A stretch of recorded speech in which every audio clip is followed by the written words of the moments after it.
Are you tired of waiting on clients for documents and answers to questions? Do you have bottlenecks in your internal workflows? Are you looking for an amazingly simple way to manage both your external client communications as well as internal workflow and processes? Client Hub is Workflow 2.0, the first workflow solution that has client collaboration built in.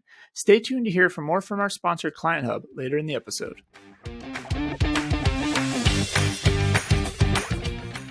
Because I feel like we need to reprogram accountants too, because we need to get away from this like number of hours being this badge of honor. It's a very dysfunctional thing that happens, I think. And just whenever a client calls, we run to do whatever, just so reactive to what the client is asking for and not even thinking about, is this a reasonable request right now, or can we be responding to this in a different way, just kind of like taking a breath and dealing with that. So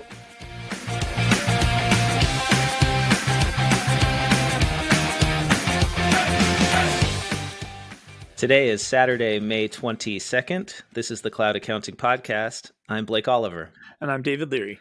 And we are joined today by Kristen Keats, CPA, founder of Breakaway Bookkeeping and Advising, practice owner at Sherwood Tax and Accounting. Kristen, it was so great to finally meet you recently. We've followed each other for a long time on social media, and I've admired what you've been up to, and thanks for coming on the show. Yes, thanks for having me. I'm excited to be on with you guys after being a long-time listener. We're so familiar with you on Twitter. I actually thought you were on the show before. Like that's how familiar we are on social media. Yes, it's funny meeting people like in actual real life as opposed to just being on social media. I know, right? I like to. I'm a big proponent of remote work and all that, but then that in-person element is so important sometimes, right? Yes. It's like when we met in person, I was like, oh, I know you. And we had this wonderful conversation about your practice and what you're up to. And actually, I would love if you could just take a moment and, tell us a bit about, well, you've got multiple businesses, which I always find interesting. Like you had a Venn diagram you showed me. Yes. Of all of the businesses you've got, but like maybe pick one and kind of like tell us a little bit about where you are and what that is and what you do as a firm owner. Yes. Thank you. Happy to do that. Yes. So I am one of the founders of Breakaway Bookkeeping and Advising. And my partner, Martin Mull, and I founded it. We officially started it in September 2019, but we had been working on the idea for it for about 2 years before it. So the tagline for Breakaway is bring joy to accounting, because I've been a CPA for, let's just say, over 20 years because I stopped counting. And there's so many fun and cool things about being an accountant and working with clients and strategizing with them.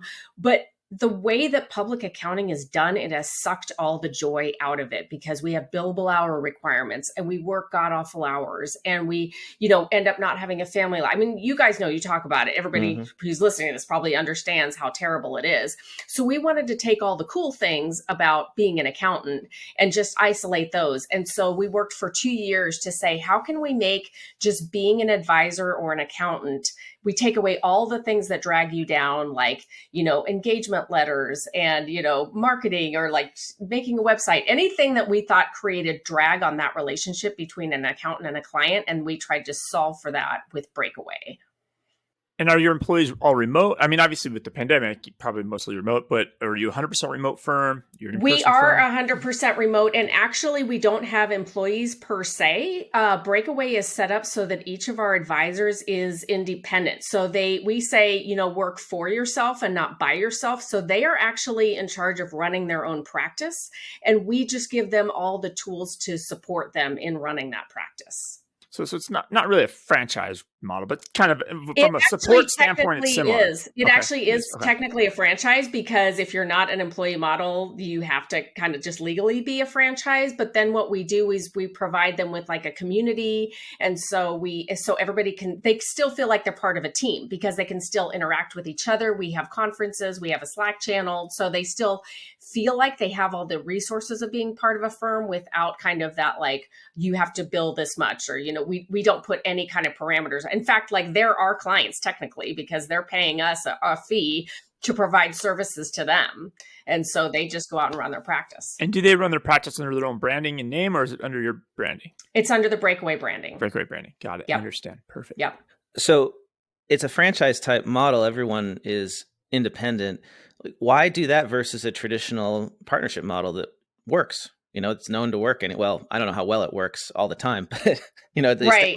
you went with something different than the established model. We did. And it's funny because so the idea came out of, I was leaving the firm where I was previously. And so Martin and I have been known each other for a long, long time, over 20 years. And I was wanting to leave my firm that I was about to make partner for various reasons. I needed to leave. And I was going to start my own firm, but I was so overwhelmed with all the things that it takes to just start your own firm, like hiring employees and getting health insurance and getting a 401k, like getting all those things. Martin at the time was the CEO of a regional firm, a pretty big firm. And he said, you know what, we're building out our CAS department. Just come work for the firm. You can help us build that out. I'm like, okay, that sounds cool. That's in my wheelhouse. I've done that on a smaller scale before. So I just went to go do that. Turns out it wasn't a good fit long-term because like me at a large accounting firm with these huge clients was not a good fit at all because I'm just all about small business. But what happened there was I got introduced to working with an offshore team. That firm had worked with a team in India for over 15 years. And once I started working with them, I'm like, this is the piece. This is the piece that I was missing. So one of the pillars of how Breakaway works is that we have a dedicated offshore team that we actually have part ownership of. We own it with like 10 other accounting firms that are all over the place, well, Australia, UK, some of them are in the US. And so that way you have access to staffing to help with your jobs. They do all the detail work, which frees up our advisors. So this is a huge benefit to the Breakaway advisors. They get access to this team that's well-trained. Basically the work goes through a couple levels of review before it even gets back to the Breakaway advisor. Then they can just present results and interact with their clients. Interesting. So it's like a shared services. You could do this in a partnership, but the way you've set it up, I feel like you're not dealing, like, what are the things that you don't deal with at Breakaway that you would be normally a problem in a partnership model? So it's funny because we actually have this conversation because sometimes people don't run their practices the way Kristen Keats would run it or the way Martin Mull would run it, right? So we lose control in that way, but it's also a pretty beautiful thing too, to watch people do it in a different way than especially because here was something unexpected. I didn't have a ton of people that looked like me as far as like my experience wanting to be Breakaway advisors. A lot of the advisors came from industry. They didn't even come from public accounting. So they're not even used to that whole like partnership model. And so it's interesting watching them run a practice. So there's no billable hours, that we don't charge by the hour at all. So pricing is a huge thing for us. We have a lot of discussions and meetings, and we actually have like a mentor group, similar to like what Mark Wickersham does. Like we have that just within Breakaway. So that's one of the things that we do is help people price, because we just think that having that model at where all the partners get rich and by the way, they're still unhappy. So it's not like they're having any fun. Like no one in an accounting firm is having any fun because some people are making more money than others and they, are making it off the backs of like the lower level staff people. We just like had no interest in creating that because because again, like bringing joy is our North Star of how we run accounting or how we run Breakaway. Mm-hmm. And so that's why we're like, anything that is like that, where somebody's got a boss, like, you know what I mean? Like, we just didn't want any part of that. So, how happy is everyone at Breakaway? How are you doing, given that we just finally finished tax season here? Busy season? Yeah, I was feeling very joyful. And then I bought a tax practice in September of last year. And with the idea that we solved for kind of like the bookkeeping and advising and that piece of thing of bringing joy to accounting, but there was still tax that was a huge piece that kind of hadn't been solved for both the clients and the advisors, by the way. So when I say bring joy, it's not just for the advisors. I feel like it's a bad experience for a lot of clients of accountants as well. And so we're trying to solve for both of that. And then, so tax was just such a huge piece of that. But having said that, turns out that, the practice that I bought was, while it was progressive in some ways, it was still very traditional in a lot of ways too. And so I found myself just back at a very, just right back in tax season. And then people quit, and then, life happens. So somebody had to go out in the middle of tax season because of a family emergency. We're all it's all women. So we all have kids, we all have life that's still happening.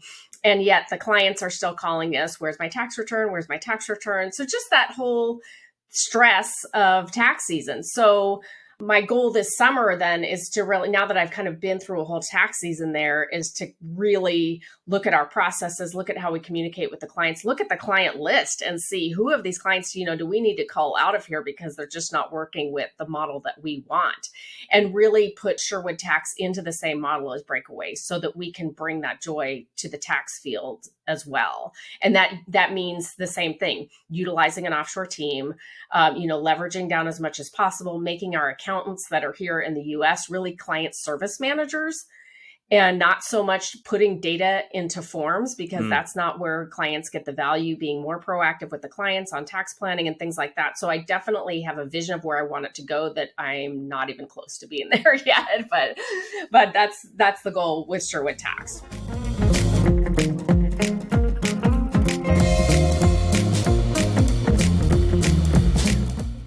This episode of the Cloud Accounting Podcast is sponsored by Odoo. I was checking out Odoo the other day, and sure, it has all the typical features you would expect in a highly customizable cloud ERP system, including dozens of built-in modules and thousands of third-party apps. But one of the built-in app modules really caught my eyes. It's a spreadsheet, but not any spreadsheet, it's a spreadsheet that is built directly into the accounting system. By using Odoo's built-in spreadsheet module, you can model and manipulate your data, and it instantly stays up to date without any exports or integrations. It's crazy powerful. Imagine a sales rep updating a projected sale amount in a CRM module and having instantly reflected in your spreadsheet. The accounting and invoicing modules are always free, so there's no reason not to give Odoo and the spreadsheet module a try today. Head over to cloudaccountingpodcast.promo/Odoo. That is cloudaccountingpodcast.promo/ODOO. Unleash your growth potential with Odoo.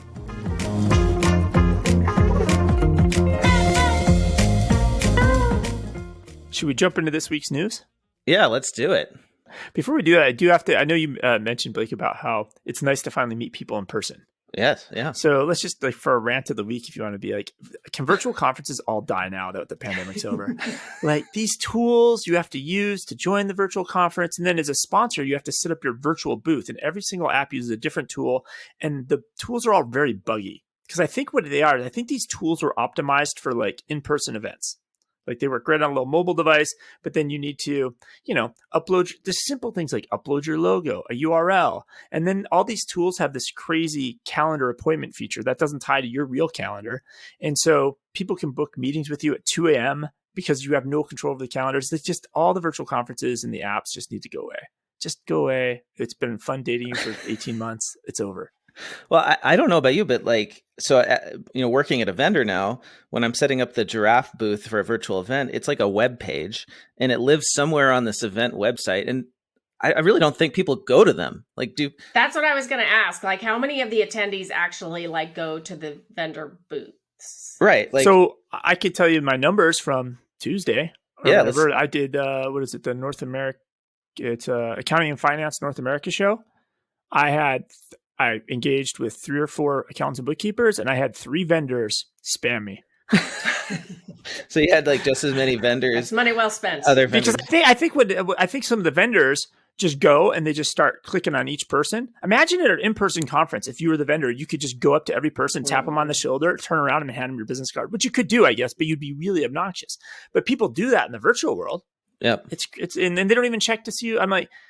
Even obviously I was representing Melio, but I've had other payments companies approach me. I'm obviously competitors. They don't pay attention at all. They're just blind spamming people on the platform. Yeah. I'm one of those people where I have a hard time sitting in front of my screen for an actual Zoom meeting with live human beings. And so to attend a virtual conference and just be watching webinar after webinar after webinar, and meanwhile, I can't stop my email from coming in. I can't focus on it. I can't. Is that what people do when they go to virtual conferences? Is they just sit in front of a screen and just watch it all day? No, like no, they do their emails. They do exactly what you're doing. So then how much are you really getting out of it? Because it's hard enough to disconnect at a in-person conference, right? You always see the people on their laptops in between sessions, cramming in some emails.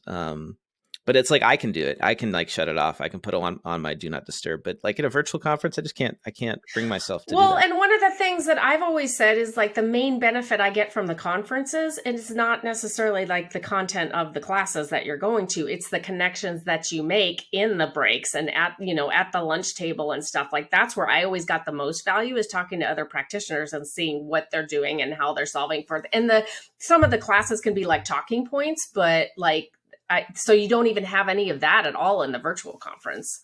Yeah. I did one where they had like speed networking. Have any of you seen this? It's where you click a button and it takes you into like a breakout session. Yeah, it takes you into like a video chat, and then there's a timer. For this one there was a timer, and it was like a 2-minute timer, and you would just be paired up with a random other person. Yeah, I've done an event on Hopin. Hopin had that, yeah. And I think Hopin really, what's interesting about Hopin, it didn't try to take a typical in-person event and make it virtual. It kind of is building out its own platform.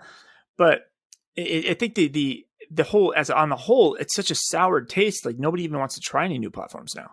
Well, the in-person conferences are coming up. We do have AICPA Engage in July. I will be there. David, you will be there. Maybe the podcast will be there. I'm booking travel for 4 conferences, 2 in June, July, and 2 in June, 2 in July. So I will be 4 in-person conferences. Boom, boom, boom, boom. Was it a little surreal to, book plane flights? Like for me, I haven't done it yet. Actually, it's on the list today because it's starting to run out. I need to chop. But yes, it does feel weird. Yeah, you better hurry up because those prices are rising, I hear. It's just flights to Vegas. Easy peasy. Well, where do we want to start with the news? What's top of mind? We have a review from Canadian Review, if you want to read that, because we actually have a Canadian article. So, all right, let's read this review. Great show. Could use a bit more Canadian content. 5 stars. I love listening to this show to get updates on all things new and exciting in the accounting world. As a lazy accountant, I love learning new, more efficient ways of performing those boring accounting tasks. Also, living in a market with a serious talent shortage, it is always good to learn how to do more with less human capital. I have been recently catching up on some episodes that I've missed and listened to episode 214 that featured Rachel Fish as a guest host. Have you considered having her on either full-time or a regular guest appearance to offer a Canadian take on your content? I think she would fit in nicely. Keep up the good work. Well, thank you so much. That's from Jolyn OPYC via Apple Podcasts in Canada. And I think Rachel is actually the most frequent guest we have had on this show. And maybe we should have international correspondents, and we officially designate people in different regions, and they have a schedule where they come on to report on. Maybe that could be or maybe they should call in, because that's usually the way those correspondents go, right? Oh, we have so-and-so reporting in, and they have their really crappy mobile connection, and they're calling in from the field. So the good news is we have an article about Canada this week. Tell me more. So KPMG Canada launched their new cloud bookkeeping service, cloud accounting bookkeeping service called Finance Plus. Finance Plus. So Finance Plus. So everybody, this is hot right now. You name your service: Disney Plus, Discovery Plus, Paramount Plus, and any service related business, subscription business, you name it Plus. So they came up with Finance Plus, and it was really funny because. Well, hold on for a second. You would think that after Google Plus, people would stop doing this. I keep thinking about that, but it's amazing how quickly Google Plus was so insignificant. Everybody forgot about that, right? I guess so. Didn't matter. Anyway, continue. But it was funny because on LinkedIn, I saw Ryan Lazanis really criticize the name because he's like, how much money did they spend to put into this name, which is kind of a dumb name. And actually, KPMG has KPMG Spark, right? I know they shut it down. They shut that down in the UK. They still have that in the US, KPMG Spark, but in Canada, apparently they didn't, and now it's Finance Plus. And essentially, it's going to have a single sign-on central hub, software tools. They're going to use QuickBooks, Xero, HubDoc, Dex, ADP, WagePoint. It's basically just a small cloud accounting firm that they're launching. But it's Canadian news. They're jumping in again, because I think they may have had Spark there at one time as well. Which was the Big Four firm that gave up in Canada and sold off their cloud practice. Was that Oh, PwC that was the other just one. recently? But it was a major sell-off. It was a major division of the company, right? Yeah, they sold off like the whole thing. It was all their cloud. We were talking about it on the show. Yeah. We forgot about it. Well, with Rachel that time. I don't remember the name of it because it was a name that none of us were really kind of familiar with, but it was a significant cloud accounting division. So this keeps happening. Right? Big Four decide, oh, look, cloud accounting, exciting. They try to make it work. They probably can't make it fit into their traditional model. And then they give up a few years later. But maybe this time will be maybe this will be it. Maybe they'll figure it out this time. It's the plus in the name. The plus. People get it. KPMG Finance Plus. Oh, gosh. I could have done better than that on my own. They should hire me, pay me $100,000. I'll give them a better name. Just wait. You're going to see some of the apps start doing this. A QuickBooks Plus or Zero Plus. It's just coming. You just know it's coming. The king would be QuickBooks Desktop Plus. That would be the best. That would be the king of the whole thing. So here's what they're doing in the service for those who are interested. Bank and credit card reconciliation, accounts receivable, accounts payable, payroll assistance, sales tax, GST/HST, the Canadian tax stuff they got to worry about, management reporting, budgeting assistance, and you get a dedicated point person from a KPMG accountant. And then they have a diagram showing the different apps they're working with: QuickBooks, Xero, Dex, ADP, WagePoint, and HubDoc. And then there's like this picture of some sort of dashboard that looks like it was like mocked up and isn't real. Actually, it still has the lorem ipsum, the fake text in the screenshot. Oh boy. Yeah, I wonder if there really is a dashboard. Anyway, if anyone has any inside intel on a KPMG Finance Plus, we'd love to hear it. Rachel, we're talking to you, Rachel Fish. Well, that's interesting, David. So maybe let's go back to tax season. Kristin, we were talking a little bit about that. Burnout.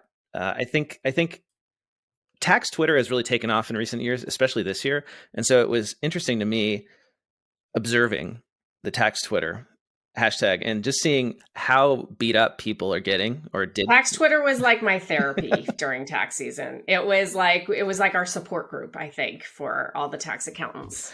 And some of the stories about clients like showing up to people's houses and demanding that they, on their day off, handle a return. I just couldn't believe that people would do that.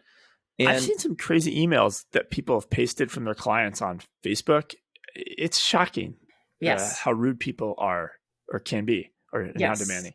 It is shocking. And like a lot of, I actually would take screenshots of some of because I don't think any of my staff is on tax Twitter, but just to make them feel better, like we're not the only ones that are dealing with this. Like I would put screenshots in our like instant messages and stuff just to try to make them feel better.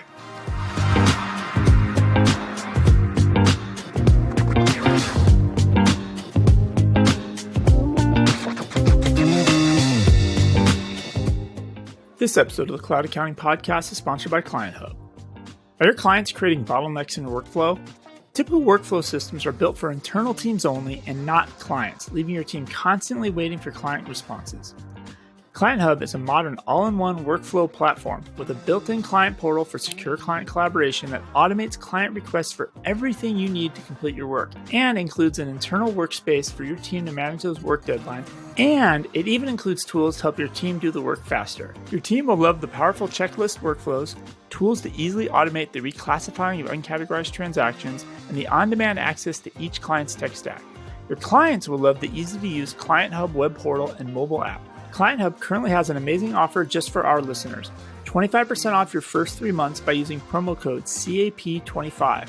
To learn more about this amazing offer and their money-back guarantee, head over to cloudaccountingpodcast.promo/clienthub. That is cloudaccountingpodcast.promo/CLIENTHUB. Client Hub. Sophisticated, yet amazingly simple.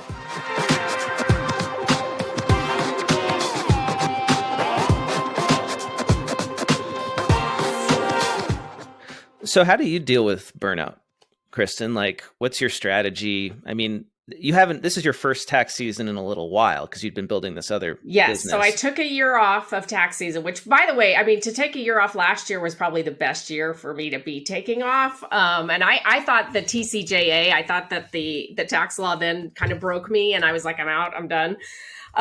So yeah, I got back into it this year. And how am I dealing with burnout? Well, I actually, for Sherwood Tax, I've hired a burnout coach. I'm just feeling it like physically. And I mean, I got to believe everybody else is too. And I'm just, again, listening to the tax Twitter, and I'm just like, again, if our goal is to retain staff and bring joy to accounting and just make everybody, have a healthy, well-rounded life, I need to address this. And so we're going to have this burnout coach come and really kind of do like individual sessions with everybody and then do a group session. And because I feel like we need to reprogram accountants too, because we need to get away from this like number of hours being this badge of honor. It's a very dysfunctional thing that happens, I think. And just whenever a client calls, we run to do whatever, just so reactive to what the client is asking for and not even thinking about, is this a reasonable request right now, or can we be responding to this in a different way, just kind of like taking a breath and dealing with that. So that's my plan to deal with it. And also to try to, but it's funny because I feel like I have to force people like this weekend as I left, I was like, you guys need to not work this weekend. But it's hard, right? It's hard. It's once when you get into that mode where you're just grinding. Yes. It's really hard to not grind. Right. And I think it's not even just the work so much as it is just kind of feeling like we're beat up by the client. So that's my other strategy is I have a list, I call it the naughty list of the clients that we are going to be sending goodbye letters to, because if you're just like harassing me, if you're harassing the staff, that's not what we're about. And we're not going to put up with it. Yeah. And being able to vote clients out of the firm, right, can probably like being able to think about that list as you go through tax season probably helps. Yes. And the demand for your services are higher than ever. So there's probably going to be more clients fired this year than have ever been fired. And now I'm wondering, is there a room for a firm? Like, can you move in and just pick up everybody else's pissed off clients? I wonder. I'm sure you could, if that's the model that you would want to run under. And could it be a model? I guess is in my brain. I'm kind of wondering, could you just take the hard, you charge a premium, but just take the most insane, hardest clients? Figure out how it's to. It's not any job that I would want to have. So if somebody wants that, you know what, let's have them email me and I'll start referring clients to them. I'm happy to do that. I've got a ton of desktop payroll clients that, you're welcome to them. Maybe it could be like that. Isn't there that restaurant in Chicago where like they make burgers and they insult you the whole time? Do you guys know what I'm talking about? It's famous. I think I've been to a place like that at Disney World or something like. It's like a thing, right? It's like the servers are all just super rude, and it's like that's the gimmick. So maybe you start a firm where everybody in the firm they're just a total jerk to the clients and the client. Oh, we could do that. There you go. That would be kind of fun, right? You could actually like charge people, you could charge tax preparers to work at that firm, for a little while, just to be able to be mean. Or tax Twitter could conspire all together and I'll send them to, a pilot or any of these new tech firms that are, worth $100 billion. Like just to hear, hey, I found out about this great service and just send them over there. So to close this out, let's quantify the cost of burnout. David, you brought this great article from Psychology Today. Pre-pandemic, the cost of burnout was estimated to be anywhere from $125 to $190 billion annually. Macro and micro, there is a cost to burnout, and I think we all know it for sure at our firms. But like just as a society, if we can figure out how to deal with this, we can save ourselves a lot of trouble. And I imagine it's burning out on all fronts. You have work burnout, but then you have at-home burnout. Yeah. Right. Well, like the burnout from just being at home all the time, trying to work with the family around. I mean, I did it for like 3 days before I gave up, and Blake was the first to bail out of the whole thing. I bailed immediately. I'm like 3 days at home in an apartment with a 5-year-old. Let's get out of here and go, try to find some more space. Back in March of last year. So I sympathize. I've got some follow up on stories that we've talked about in the past. The Restaurant Revitalization Fund, this stimulus stuff. Stimulus just never seems to end. And this is one of the last few programs that is open. But probably by the time this episode publishes, it will be closed. The SBA said that it's closing the Restaurant Revitalization Fund on Monday, just 3 weeks after opening. There was so much demand for the $29 billion fund that they have already received more applications than they can possibly fund. Well, it was 2x, right? I think they were only Yeah. approved 28 million or 30 million and Yeah. 70. Oh, no, not million. Sorry, billion, right? Yep. And 70 billion in applications. Yeah. So this particular figure from restaurantdive.com says, as of, this is a recent article, they've received 303,000 applications totaling more than $69 billion in requested funds. So far, the SBA, of course, is still keeping up the pace that it did during the PPP. They've only approved 38,000 applications so far. So there's a huge queue, and they're just cutting it off. They're like, no more. We can't take any more. But there's still money available for the smaller establishments that with less than $50,000 of revenue. So if you have super teeny clients, you could still help some of them apply and get this money. The child tax credit expansion is kicking in July 15th with monthly payments to families. It's really interesting because it's taking the child tax credit from an annual thing and making it a monthly thing. And the IRS is going to have to administer this whole thing. Another crazy program that they've got to deal with, in the middle of like an unending, tax season and the pandemic. They're going to be cutting a lot of checks. 39 million families with children are going to start getting checks July 15th, monthly payments through the end of December, unless the program is expanded. But 60% of their printers are broken. How is this possible? Yeah. Didn't I read they're setting up like a portal or something to take the information from, because like, okay, what if you're like a family that there's a lot of divorced people that like switch off their dependents every year? So you're going to have to go in there and update that, or how do they know where to send the check? Right? Is it just based on like the address on the return? I feel like there's going to be a lot of mail that doesn't get delivered, and then they have to sort that out. This is going to be the next opening for fraud. This is going to be massive amounts of fraud in this. One more follow up here. Under Armour. We talked about Under Armour and their SEC settlement because they were pulling forward orders from future quarters. Yep. And a judge just authorized Under Armour shareholders to sue over this. So while Under Armour has settled with the SEC, they are now facing a shareholder lawsuit from shareholders said, the company misled us and therefore we experienced harm as a result of that because, we probably bought stock because they were doing great, right? Or we didn't sell it because it looked like they were doing great. And really they were just manipulating the numbers. And again, I just have to say the thing that shocks me about this is that Under Armour settled this and nobody at Under Armour is facing any sort of, no individual at Under Armour is facing any sort of penalty. Yeah. Or who, the firm that audited them, right? Nobody hit the brakes on this or report, Yeah. And then stop this from happening. Everybody just signed off on it and kept moving on with life. So that's my follow-up. I had another taxpayer-related thing. So I know we rip on the AICPA a lot, kind of indirectly and directly on the show, but they actually made some recommendations. So they wrote a new letter to the IRS commissioner. They are proposing that some of the penalties and better pandemic relief. So, for 2020, if people filed late, they didn't pay on time, all those penalties, they want some sort of relief for those. And it could just be like a one-time it could be a waiver. It could be kind of a fixed, hey, everybody's capped at this limit for penalties this year or whatever it might be. But the IRS is making recommendations. The AICPA is really making recommendations to the IRS to help out the taxpayers, which is good. They're making an argument on everybody's behalf, not just their members' behalf.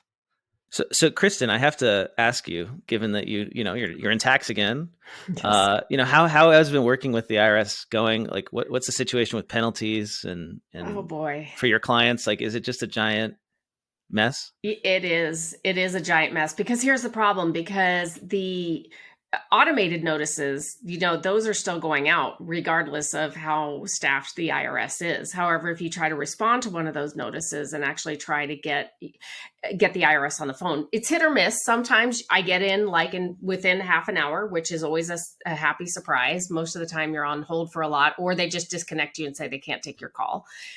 on the times that I have actually connected with somebody at the IRS, there's times when they ask me to mail things in, but I was like, well, you just told me that you're 3 months behind on the mail. So how can we, so all we can hope for is I just ask them to stop. They can stop the automated notices for a period of time, but usually it's only like 6 weeks or something.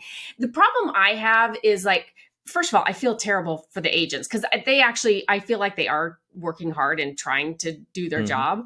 But it's like, it always feels like to the client, it feels like we're making excuses to the clients because they're like, you told me this was resolved and you wrote a letter. I'm like, yeah, but they are not opening the mail. Like the clients are getting so frustrated because, every time a client gets an IRS notice in the mail, they think that they're going to jail. Like they think that it's such a huge deal.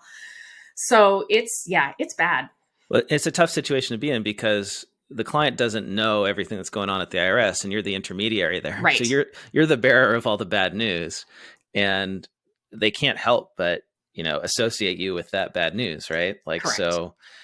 so they end up taking out their frustration on us, yes, the CPAs and EAs and all that. So what do you have any opinions on what could be done, what should be done, what we should be doing as a profession to like advocate to fix this? Yeah. And I mean, I guess the AICPA is trying to advocate for funding the IRS because just what you guys are saying, like it's ridiculous. Their systems, first of all, our joke is that we still they just made it so that you could fax, a response to a notice in. Like we've been able to fax in powers of attorney and stuff. But let's think about that for a second. Faxing, right? Yeah, big innovation, right? Yeah. And that's their newest innovation. And so their systems, I'm only guessing just from the outside in of what their systems must be like. And you guys were joking about them printing things, but it's true. I'm like, what are they printing? Like, what is happening?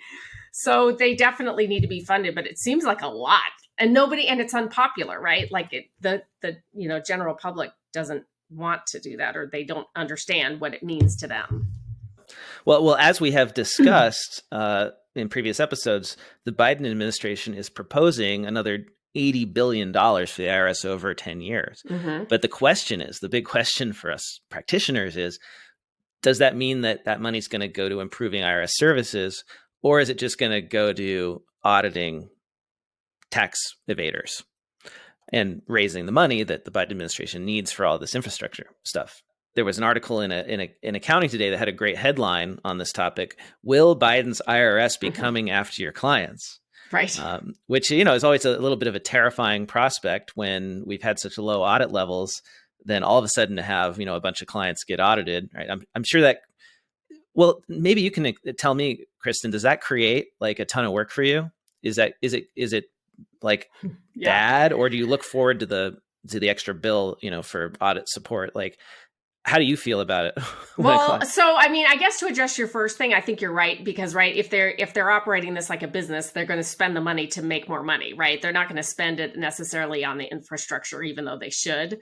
But you're right, they're probably going to spend it more on getting more auditors and getting more revenue in the door.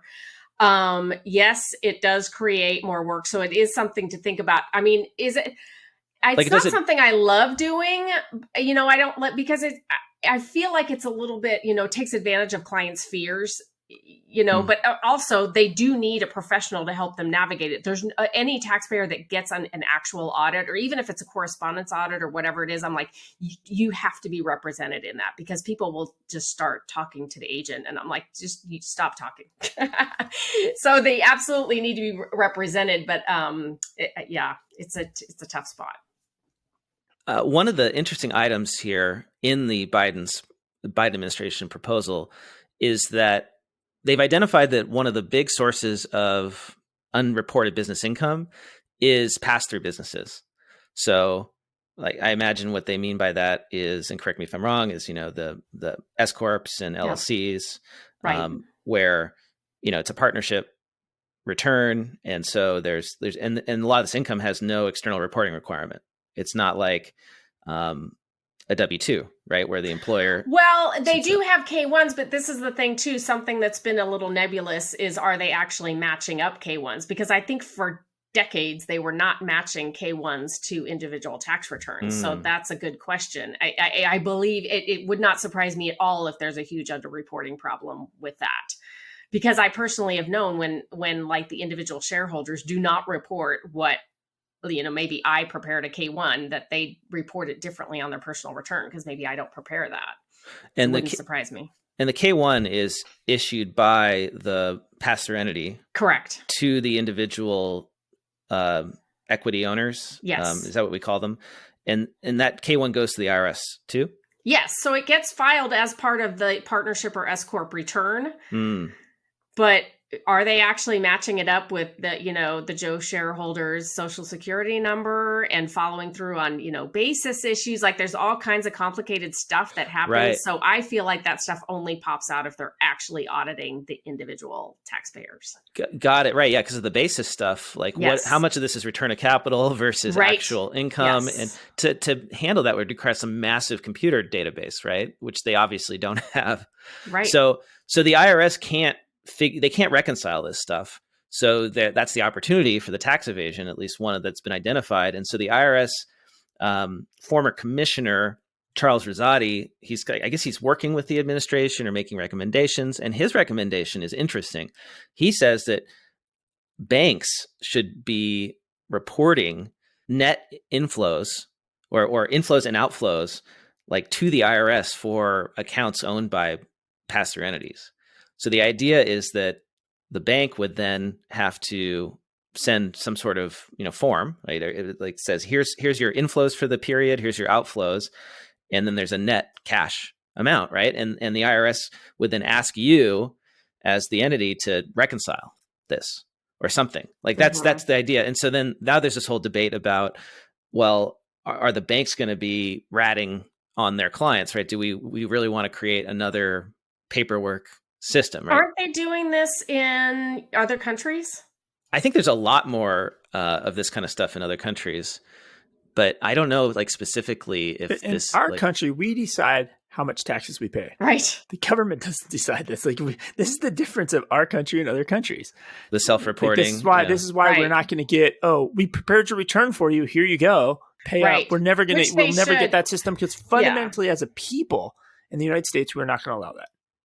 Although I think it should be a choice. It's funny. That was the one thing tax Twitter blew up about last week, was about Elizabeth Warren saying that the tax preparer industry is getting rich off of the complexity of the tax code. Oh, yes. Hold on one sec. I have to read this tweet because I've been saving it. So this is great.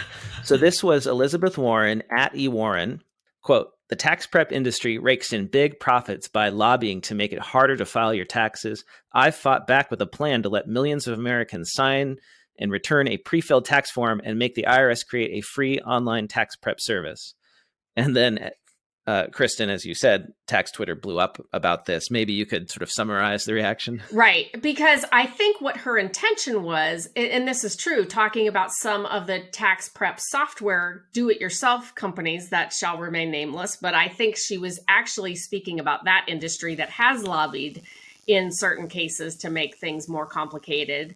But I think when you say tax preparing industry, then we feel like we get lumped in there, right? The CPAs and the tax preparers. And so we're like, no, like I would love it. You know what? If you talk to tax practitioners, no one wants to do the random 1040 returns. We want to do the returns that are associated with a business, that we want to get that holistic picture. But just to be a 1040 shop, very few preparers even want to touch that. But then the choice is to kind of going to the strip mall or the place that's in Walmart to get your tax return done. There's no good solution for that. There's no, and it's unreasonable to think most tax preparers could just probably have the government file their tax return for them. But what's ridiculous about her tweet is that this is the yearly tweet, the yearly news article every year about TurboTax and H&R Block and blah, blah, blah. Every year I've watched this happen for 20 years. Yep. Every year it comes out, blah, blah, blah, blah. When the reality is Congress made taxes more complicated over 10 different bills this year. That's right. Give me a break. It's completely ridiculous. It's just pandering. It's just pandering by her. It is 100% pandering. She got called out for it. Good. Did she listen? I don't know. Of course not, because it's just pandering to the people that know better. She doesn't care about getting accountants' votes. Nobody cares about accountants. There's not enough of them. she's going for the 40 million people that filed with TurboTax. And, and I just did my tax with TurboTax. I paid my $99 or 149 or whatever I paid for TurboTax. Oh, and then, you're saying I should not pay that? All right, I'll vote for you. That sounds like a reasonable thing, without the knowledge of Congress made everything complicated. So let's get to the world of technology and accounting, and actually specifically audit. We've been hearing about the potential for technology to transform audit for a long time now. And I think specifically, I got really sick of all those articles about how blockchain is going to transform audit and is going to eliminate auditors. And I think anybody who knows how blockchain actually works knows that that's not going to happen. We actually are seeing, though, a way in which audit is being changed. KPMG was featured in a story in Accounting Today about how they deployed smart glasses during the pandemic to do remote inventory counts. They bought 150 units of Expert Eye smart glasses made by AMA. The glasses come with technologies like assisted reality, workflow management, and scheduling. KPMG is using them for audit. And I guess they kind of make this sound really fancy, but what it sounds like it is to me is the glasses have cameras in them. And so you can have somebody at the client wear the glasses, and then you can communicate with them through this software and basically tell them where to go and what to do. And so KPMG auditors were able to do remote inventory accounts, basically So they send the intern out to the client location, and the intern just has to do whatever the whatever the senior or whatever on the job tells them. Right. It's like you're driving around somebody, right? Like a human being. I thought that was. It seems like such overkill, though. This is dumb. It's completely overkill because I'm building this addition on my house, and obviously you have to pass the county inspectors, right? And all those inspections, they took place via Skype calls, basically. They use Skype, and then the contractor would take their phone and they go to each little nook and cranny that the inspector wanted to see, and they would show it to him. They could have just done this with cell phone technology. This is just a PR marketing story to make KPMG seem cool. Oh, look, we got these glasses. It's such a waste of resources. It's dumb. It doesn't make any sense. It's dumb. Well, maybe when they get the mind control going, right, and they can send the interns out and you can take over their body. I think that would be really appropriate, right? Because that's kind of what an intern is at the Big Four, right? There's just an avatar body that goes out to the client location. Exactly. And they're getting experience. The tech solution, we constantly see this, these tech solutions looking to people just use when the problem did not need to be solved. You could just Skype or whatever, Zoom call on a mobile device. You didn't have to get stupid glasses to do this. It makes no sense. Well, there is definitely an opportunity still in audit to improve and increase efficiency. I spotted another article that featured an interview with Bill Eisig, National Managing Partner and Practice Leader of BDO USA's $800 million assurance practice. He said that last February, before COVID began shutting down offices, he did a study internally at BDO where he asked the IT team to accompany audit teams in the field and then make recommendations and try to analyze, how much could they really improve things with tech. And I guess the team came back and said that there were 79 individual automations that they thought they could execute at the engagement level. It's over 100 now that they've identified. And out of 5.2 million audit hours, they could save 1.7 million by eliminating human manual work and incorporating technology, which is 30 to 35% of time on engagements. So, that's a lot of savings that are available. And it doesn't surprise me given how much we've been able to automate in the world of CAS and, even in tax. So are they going to start value pricing those audits then? Because how are they going to justify those huge audit fees when they reduce the hours? This is the double edge of the sword of billable hours. Right. And this is why I went to fixed pricing in my bookkeeping practice, is because when I could automate 80% of the work, right, I'm not going to cut my own hours by 80%. Right.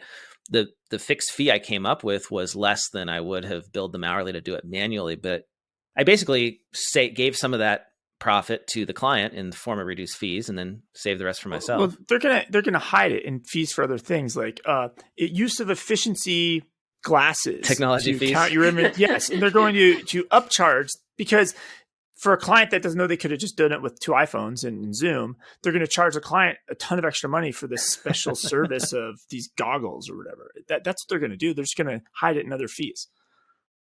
So I got some, it's kind of app news-ish stuff that ties, there's some opportunities here for you as clients.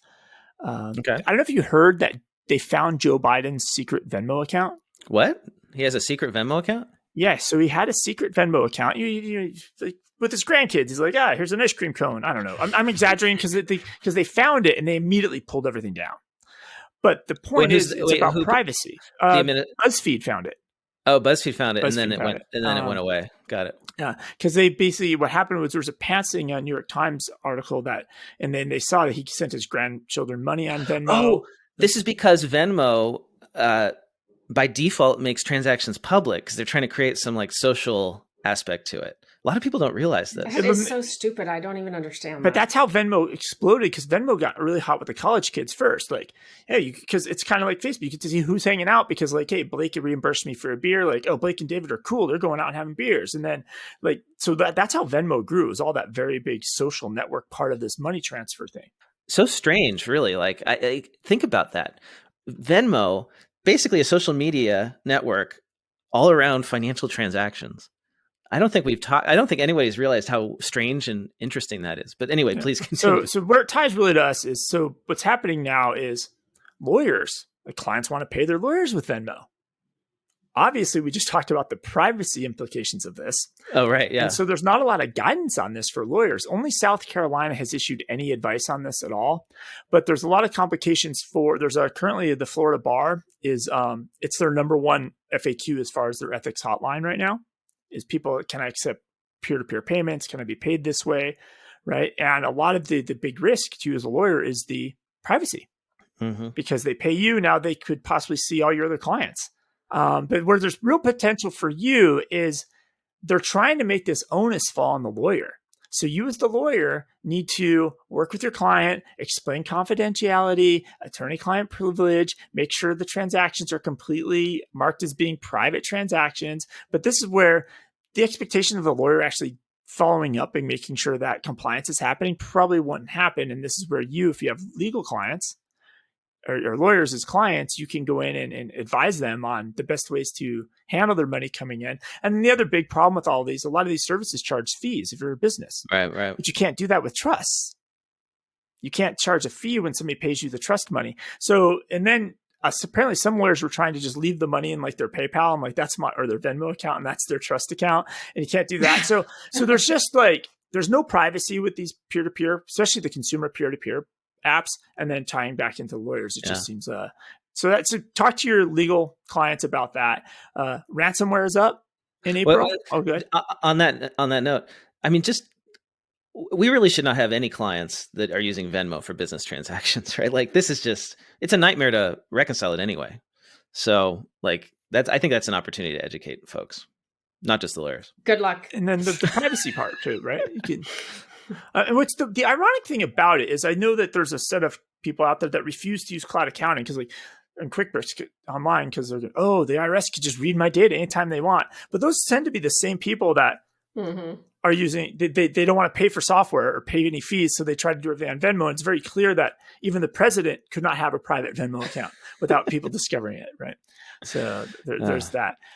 Quickly, ransomware attacks have been up in April, and it's because the main culprit is people are sending out a phishing email that looks and feels like a QuickBooks invoice. Blake, I send you the invoice. Hey, Blake, thanks for your business. You need to pay me $58 or whatever it is. But the attachment's an Excel file, and then it launches this infected ransomware thing called Drydex. So be very aware to your clients. Make sure they're very careful when they get those QuickBooks invoices, because they're being branded up as that. That's so sad. It's, Microsoft Excel being used as a vector for ransomware. Yeah. We've talked about the Grubhubs and, all the third-party restaurant ordering tools and how they get in between you and your client. And we've actually talked about that with firms too, right? Like there's all these middlemen. We'll be the middleman. You'll do the bookkeeping work, right? But we're going to control the customer relationship over here, and you don't get to do that. Well, in New York City, they actually have finally announced a bill, And the bill is actually going to mandate these third-party delivery services to share the customer's name, phone number, email, delivery address, contents of their order, all of that stuff with the restaurants. Interesting. Now, the big tech companies, though, that obviously are lobbying against this. Right. And it's funny because Grubhub has a service now they've launched called Grubhub Direct. So they want to be able to charge the restaurants to get this extra information about their customers. So they're fighting against this, arguing that it's the consumer's privacy data, right? So this is something to talk with your clients about, because I think your clients, as they think, especially coming out of the pandemic, they might not need these services as much. And I think maybe the pendulum and the power might be shifting back to your restaurant clients, right? And picking and choosing which of these services they actually want to use, why they want to use them, what they're being charged, and we talked about this with Domino's. Domino's refuses to use any of these services because they own all the customer data that way. That is all the time we have for this week. Kristen Keats, CPA, it has been fantastic having you on the show. Thank you for joining us. Yeah, thank you. It was super fun. If people want to reach you online, find out more about Breakaway, what you're up to, where should they go? So they can follow me on LinkedIn. I'm just Kristen Keats on LinkedIn. And then I'm on Twitter. My Twitter handle is Kristen Keats CPA. So yeah, catch up with me on social media, because I love to hear like from practitioners and what you're struggling with, and see if Breakaway could be a good fit for anyone. We love reviews. If you are listening and you haven't written a review yet, please. It's the number one thing you can do to help us out. You can do that on Apple Podcasts or on podchaser.com. And you can follow me online. I'm at Blake T. Oliver. How about you, David? I'm at David Leary. And I'll see you here next week. Thanks, Kristen. Thanks, guys. Great chatting with you. Bye, everybody. Bye.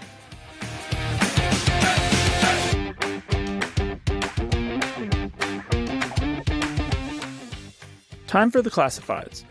If you're looking to fast track a scalable 7-figure accounting firm without having to work 1 million hours a week, check out Ryan Lazanis' online coaching membership, Future Firm Accelerate. The Future Firm Accelerate program is designed around Ryan's experience of taking his own cloud firm from scratch to sale, so that you don't have to reinvent the wheel. You'll get online learning and topics that help you automate and systemize all aspects of your firm, coaching when you need help with implementation, and you'll also join a collaborative community of hundreds of other forward-thinking accounting firm owners. For more details, head over to www.futurefirmaccelerate.com. That is futurefirmaccelerate.com. Are you an accountant or bookkeeper who wants to get the most out of Xero? Xero, a comprehensive guide for accountants and bookkeepers, is available now. Author Amanda Aguilard shares 8 years of experience using Xero in her own practice to connect the dots between accounting theory and software. See why Xero founder Rod Drury calls her a proven expert in getting the most out of the Xero platform and ecosystem. Buy it now on Amazon or through your local bookseller. I quickly wanted to let you know about a new project that I've been working on for the last year or so. I'm launching a podcast network called Accounting Podcast Network.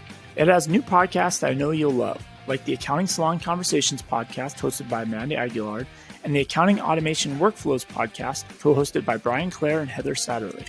Head over to accountingpodcastnetwork.com. That's accountingpodcastnetwork.com. Want to get the word out about your newsletter, webinar, party, Facebook group, podcast, ebook, job posting, or that fancy Excel macro you just created? Why not let the listeners of the Cloud Accounting Podcast know by running a classified ad? Hit the show notes for the link to get more info.